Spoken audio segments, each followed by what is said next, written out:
Hi, Blake with BlvdHome, and today we're going to play the game of what question do I get asked all the time, and I'm going to give you the answer to, and stop asking me the question. That's all I'm going to say. Driving me nuts. No, actually, I love questions because if you don't know the answer to the question, if you don't ask, you'll never know the answer to it, and it'll drive you nuts, and you say, why do I not understand this? So we're going to make it real simple for you. We have a freeze boost and a chill boost.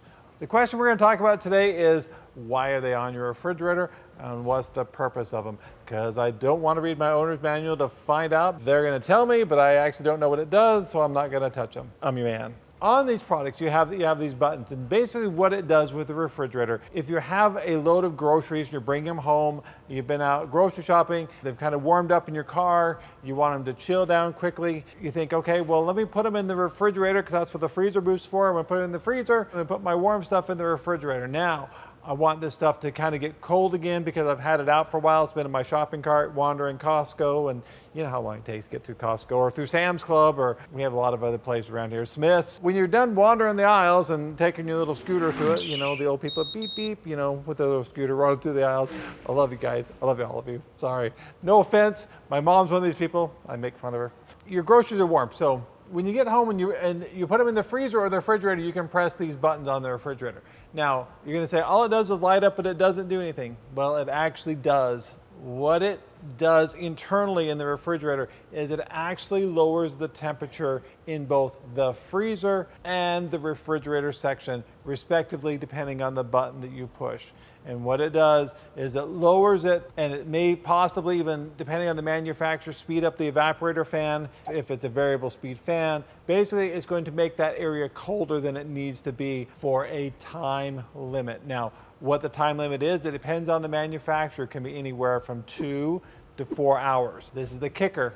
Most people don't know that this happens because when you look at your displays on them, when it shows your temperature, the temperature on it does not change. And there's a reason for that, is because they don't want anybody to panic that the temperature has changed on the refrigerator. What have they done? You know the world, everybody's panicking. Oh my gosh, it's changed. What do I do? It's all changed. It's going to ruin my refrigerator. No, it's not. To save this panic from happening in the world and mass chaos and cats and dogs living together, they just don't show you that change. But after a couple hours, it will time out. So when you come back in a couple hours later, you look at your refrigerator, the light will be off because it is done getting it colder, moving the air faster, getting it down to temperature. It defaults back to the normal temperature that it keeps it at. The reason for that is because if they left it on too long, it would basically cause everything to get in the freezer, get like super hard. People will notice their ice cream is much harder to get out of the ice cream container. They'll do weird things like my wife does and take the ice cream container, put it in the microwave. It's ice cream, but she still puts it in the microwave just so she can easily scoop it out. To avoid that issue, it times out so you don't have those problems. I'm going to be in so much trouble when my wife sees this video. I'm just telling you right now. Same with your refrigerator. So basically, you don't get your milk so cold, and you like, if you have sensitive teeth, you know, and you're like, oh, this milk is super cold. Well, it doesn't do a whole lot for you other than it does make it colder. It's something you don't have to worry about, but it does an effective job of making this happen. Now, is it kind of a gimmick setting? Kinda.